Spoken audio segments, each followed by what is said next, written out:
Bienvenidos, estimados estudiantes de tercer año. En la clase de hoy estudiaremos los gobiernos de Juan Manuel de Rosas. Empezaremos por la parte 1, el primer gobierno de Rosas. Juan Manuel de Rosas. ¿Quién era este importante personaje histórico? Primero que nada hay que decir que es uno de los protagonistas del siglo XIX más influyente en la historia nacional. Es amado y odiado por iguales, y a lo largo del tema iremos viendo aspectos de su vida y de sus políticas internas y externas que darán lugar a esas apreciaciones. Conviene detenerse y decir que es un estanciero del sur de Buenos Aires, es rico y poderoso, es de ideología federal, aunque en muchas ocasiones tenga tendencias a políticas de un carácter más centralista. Es jefe del ejército de campaña, los Colorados del Monte, y es amigo de Dorrego y su vengador. Vale aclarar que el periodo de lucha que se inició luego del fusilamiento de Dorrego prosiguió durante el interinato de Viamonte y concluyó al ocupar el poder Juan Manuel de Rosas, que era una figura fuerte, pesada y respetada. Estaba casado con Encarnación Ezcurra en el año 1813 y era dueño de una gran estancia. El color rojo y blanco es símbolo de su ideología y un distintivo muy importante para aquella época.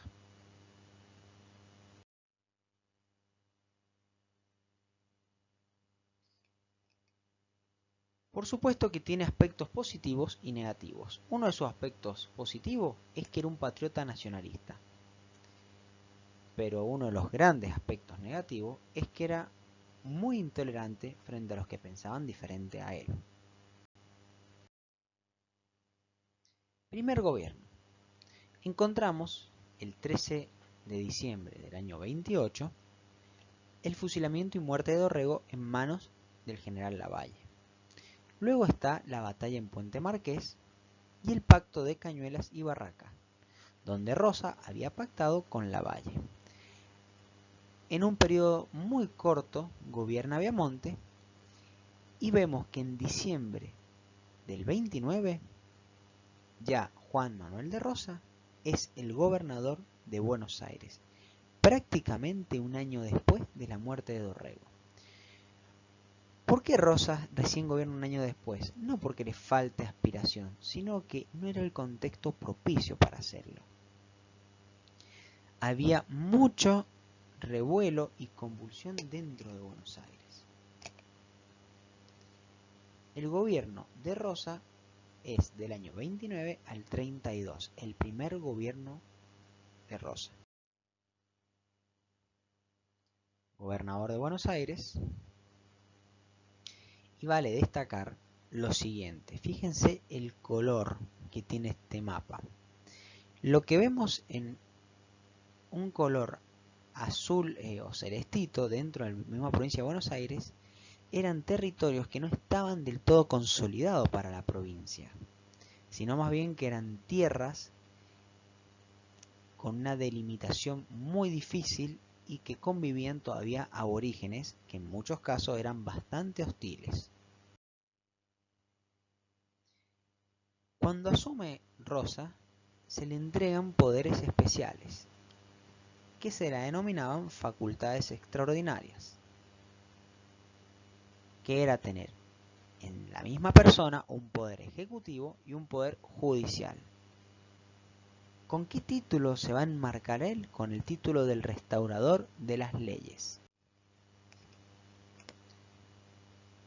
Este título es nombrado por la propia legislatura, que le concede esta facultad.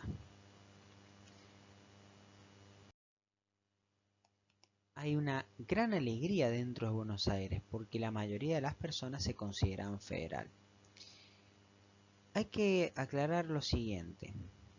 Uno tiende a pensar que una persona unitaria va a ser siempre porteña o de Buenos Aires y estaría cometiendo una equivocación y un error. El ser unitario y ser federal no condice necesariamente a la provincia donde vive, sino a la forma de plantear una formación de un Estado. Por ende, muchas personas veían en el federalismo de Rosa un gran avance y un triunfo de esta ideología. Medidas de gobierno. Se ocupa de ordenar las cuentas de Buenos Aires, evita gastos innecesarios, sube los impuestos que paga la gente, sube los impuestos a algunos artículos importados. Claramente, Rosa dispuso varias medidas contra los integrantes de la Revolución Unitaria, donde también busca controlar severamente los fondos públicos a causa del déficit que se está exigiendo. Establece la ley de imprenta en el año 31 y, como mencioné anteriormente, se hace un castigo muy severo contra los responsables de la muerte de Dorrego. Pero uno de los factores más decisivos e importantes es lo que se establece en el Pacto Federal. Hay que recordar que, como dijimos en la clase anterior, la Liga Unitaria ya había establecido un pacto y gran parte de las provincias se habían adherido a ese pacto. Puede ser que por miedo, puede ser que por convencimiento. Lo cierto es que este pacto federal da una nueva alternativa al país para organizarse. Y ese pacto se hace el 4 de enero del año 31. ¿Qué hacen los unitarios al respecto? En primer lugar, se silencian. Otros se empiezan a exiliar, ¿qué quiere decir? A retirarse del país, ya sea a Uruguay, Chile, Bolivia o a Europa. El Pacto Federal, si bien ya nos detuvimos en la clase anterior a ver algunos aspectos, vamos a detenernos nuevamente a analizar estos. ¿Qué es básicamente? Es una unión de provincias federales en plena lucha, que lo hacen hace un pacto defensivo-ofensivo. ¿Contra quién? Contra la Liga Unitaria. ¿Quién está en este pacto? ¿Quiénes lo forman? Buenos Aires, Santa Fe, Entre Ríos y se suma Corrientes. Sin embargo, dan la posibilidad de dejar abierto a cualquier provincia hermana que desee unírsele. La guerra civil se ha hecho presente ya. La muerte de Dorrego ha sido uno de los grandes símbolos de esta guerra interna, fratricidia, entre unitarios y federales. Podemos percibir a través de este mapa cuáles son los bloques y las luchas entre uno y otro. Encontramos la Liga del Interior de color celeste y encontramos la Liga Federal que se hizo a través del Pacto Federal de color rojo. ¿Qué establecen estos artículos del Pacto Federal? Entre los más generales. Como dijimos, una alianza ofensiva-defensiva. Los habitantes de la provincia firmante tienen igualdad de derecho en el territorio de las demás. Pueden entrar, salir, comerciar, trabajar. Y se establece en Santa Fe una comisión representativa, con un representante de cada provincia firmante. Cuando se considere que haya orden y paz en todos lados, se llamaría a un Congreso General Federal para organizar el país bajo esa forma de gobierno. Esas eran las intenciones que tenía el Pacto Federal. Cuando la Liga Unitaria del General Paz es derrotada, todas las provincias abandonan el Pacto Unitario y se incorporan al Pacto Federal. Por eso es lo que estoy diciendo de que muchas provincias no estaban del todo convencidas en una forma de gobierno o la otra. Lo que sí estaban eran preocupadas y temían que continuara esta guerra interna. ¿Cuál es la importancia de este pacto? Este pacto es uno de los tantos pactos preexistentes que menciona el preámbulo en nuestra Constitución y funciona como una constitución que ordena al país hasta el año 1853. ¿Por qué hasta ese año? Porque Juan Manuel de Rosas, a lo largo de su larguísimo mandatos no quiere llamar a un Congreso para sancionar Constitución. Los federales, sin embargo, son un bloque que están desunidos.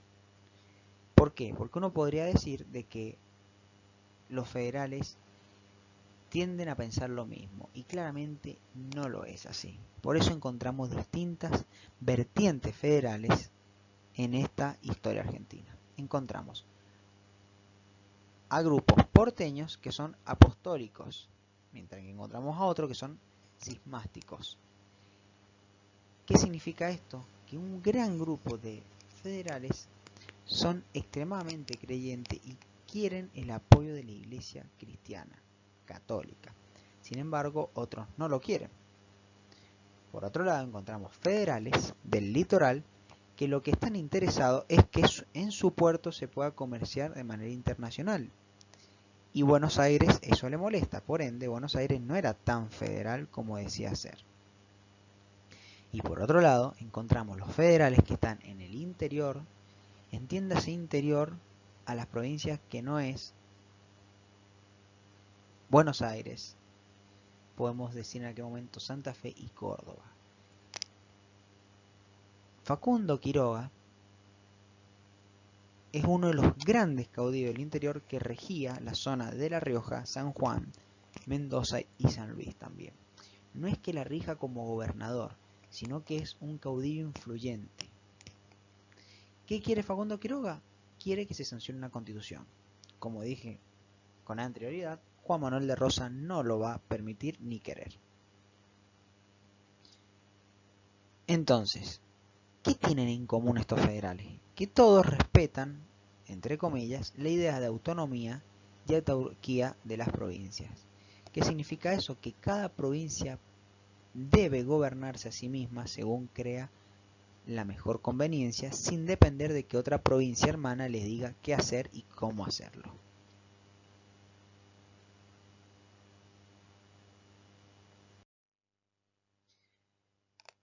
También existe otro tipo de federalismo y está el federalismo de Pedro Ferré, que es gobernador de Corrientes. ¿Y qué le exige a Rosas él?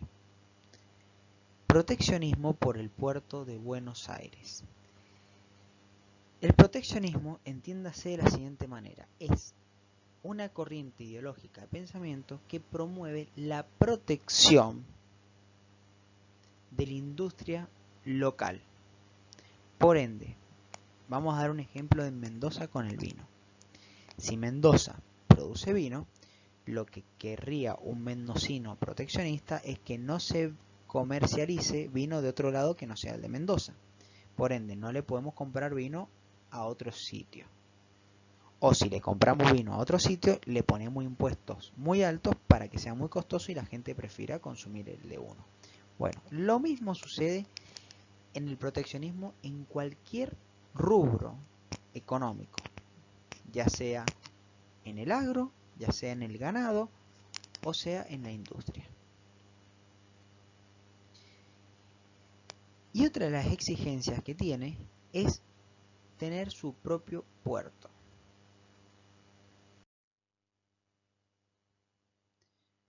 Su primer gobierno, ya hemos hablado de cómo asume y ciertas medidas de gobierno que ha tenido y las políticas que representa el Pacto Federal. En el año 32, Rosas no se renueva las facultades extraordinarias. ¿Quiénes son los gobernadores posteriores? ¿Por qué? Porque del 32 hasta el 35 hay un vacío donde no gobierna Rosas. No es que no hayan gobernadores, sino que él ya no gobierna. Nosotros en la clase de hoy avanzaremos hasta el año 35. Encontramos a Balcarce, a Viamonte y a Massa. Rosas, durante el gobierno de Balcarce, empieza a idear y a planificar la primer conquista o campaña del desierto. ¿Por qué digo la primera?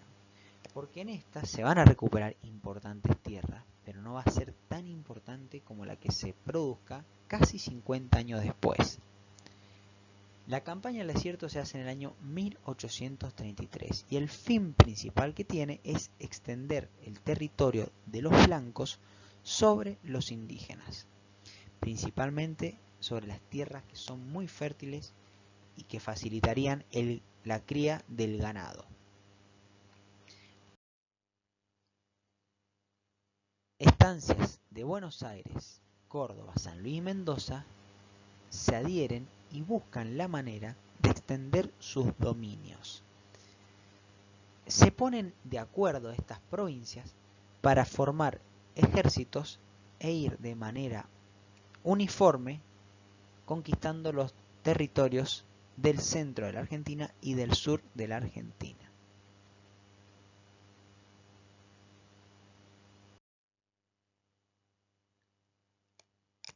Entonces, la campaña dura 2 años. En el año 32 es la planificación y en el 33 se ejecuta.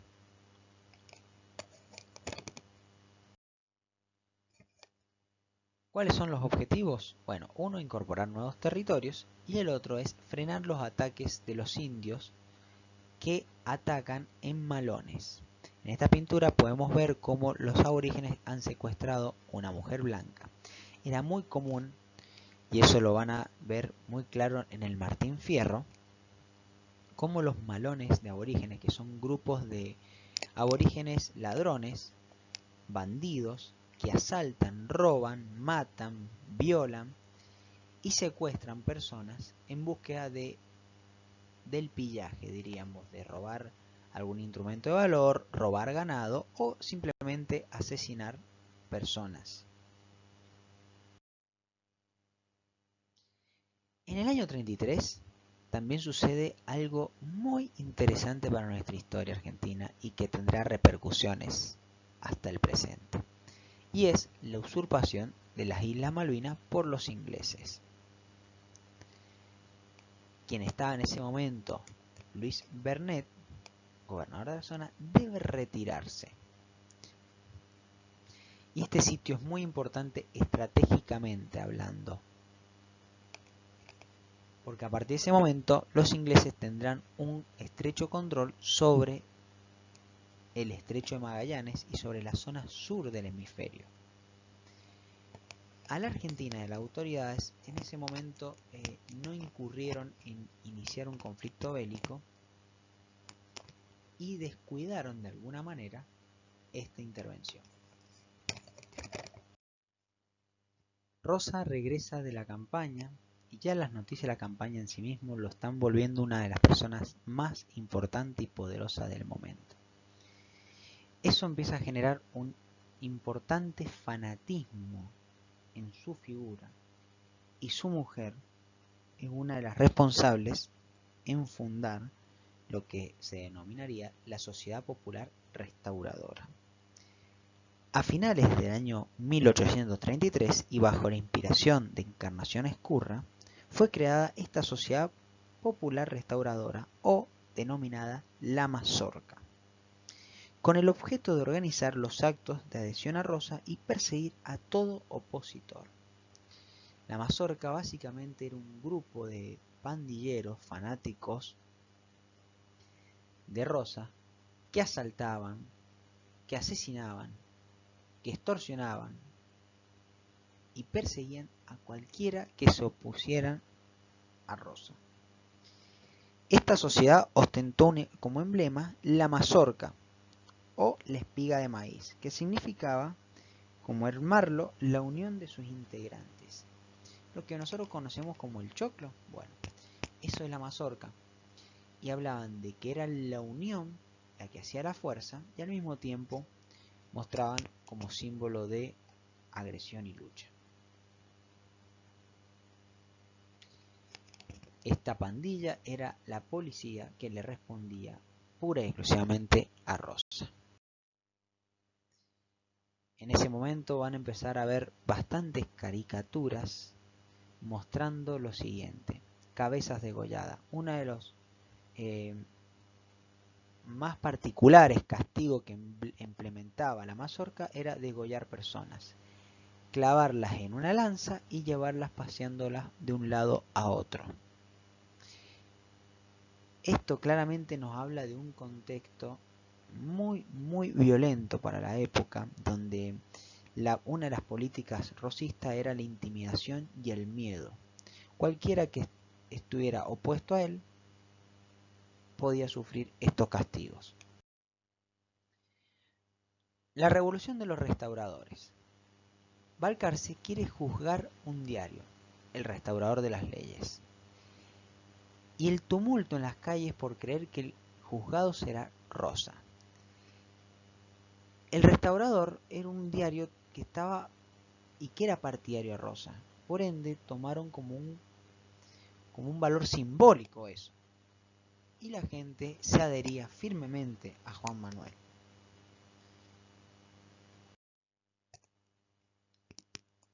Rosas, en verdad, en ese momento preciso, está en campaña y no tiene nada que ver. Sin embargo, con la mazorca, con su mujer, Escurra, sí empiezan a promover un fuerte arraigo hacia este caudillo carismático. Balcarce percibe que el ambiente está muy tenso y decide renunciar. Otro de los grandes y problemáticos hitos aún sin resolver de la historia nacional es el asesinato de Facundo Quiroga. ¿Por qué digo sin resolver? Porque claramente el asesinato de Quiroga, hay teorías de quién fue el verdadero artífice y quién terminó ganando con esta muerte. Le comento lo siguiente. Durante el gobierno de Massa, asesinan a Facundo Quiroga. Facundo Quiroga era un caudillo, como mencioné al comienzo, muy importante y respetado en la zona de La Rioja y Cuyo. En partes coincidían con Rosa, pero no era del grupo totalmente que apoyara a Rosa. Sin embargo, estos no son pretextos suficientes como para considerar a Rosa uno de los implicados. ¿Cuál era la situación? Facundo Quiroga había pedido la mediación entre el conflicto de los gobernadores de Salta y de Tucumán. Él iba a mediar entre esos dos conflictos. El gran problema es que se le advierte que los caminos son muy peligrosos. Como les digo, imagínense que paseaban personas con las cabezas en una lanza. La situación de la Argentina claramente no era la mejor. Quiroga fue comisionado hacia el norte en una misión conciliadora. Cuando regresa de ese viaje, es asesinado por una partida a las órdenes del capitán Santos Pérez, el 10 de febrero del año 1835. ¿Dónde lo asesinan? En esta zona. En Barraca del Yaco. ¿Cuándo? El 16 de febrero del año 1835. Acá podemos ver ciertos homenajes hacia el caudillo. En La Rioja es muy querido este personaje histórico. ¿Quién fue? Bueno, como bien dije, el autor material es Santos Pérez, un gaucho. Y los autores intelectuales consideran que pueden haber sido los hermanos Reinafé. Sin embargo, otros pueden decir de que Rosa saca importantes ventajas de este asesinato. ¿Por qué? Bueno, ya ahora lo veremos por qué. Porque claramente lo que pasa con Rosa es que ese asesinato genera un terror en todo el territorio nacional y empiezan a encontrar nuevamente en la figura de Rosa el único hombre que puede controlar esta situación de caos, desorden y muerte. Por ende, Rosa sale ganando en este sentido, en esta muerte. Vuelvo a repetir, no hay una fuente fidedigna que uno pueda decir fue tal o cuál persona el que intelectualmente pensó este asesinato. Lo que sí se puede decir es que tras este asesinato, Rosas sacó ciertas ventajas. También otros de los que se postulan como los que pensaban que podrían haber sido estos artífices son los unitarios. En fin, por un motivo u otro pueden haber sido varios los implicados en el asesinato de Quiroga. Y acá encontramos tanto a Juan Manuel de Rosas a la izquierda y a Facundo Quiroga a la derecha. Si los dos tenían tendencias federales, ¿en qué se oponían ambos? Bueno, en esto principalmente. Rosas no quiere una constitución, por ahora dice, cuando el momento sea el indicado. No lo va a hacer nunca para Rosas. Mientras que Quiroga quiere una constitución ya. Por ende, lo que se está poniendo en juego es nuevamente la forma de gobierno y los límites del gobierno. Cuando Quiroga muere, claramente la postura que predomina es la de Rosas. Aquí vemos un dibujo de la ejecución de los hermanos Reina Fe y Santos Pérez. ¿Cuándo? Bueno, 2 años después del asesinato. La gran consecuencia de todo esto es que Maza renuncia. Se llama Rosas como el único capaz de ordenar las cosas, como mencioné. Muchos tienen miedo que los unitarios aprovechen y tomen el control. Por ende, es que se iniciará una nueva etapa de la historia argentina, el segundo gobierno de Rosas. De esta manera, el primer gobierno de Rosas va del año 29 hasta el 32. Después hay un impas donde Rosas se encarga de la campaña del desierto y si bien no está gobernando, la influencia de él está latente en todo Buenos Aires y en el resto de las provincias. En la clase que viene estudiaremos el segundo gobierno de Rosas y sus implicancias de política interna e internacional. Espero que tengan un buen día. Muchas gracias.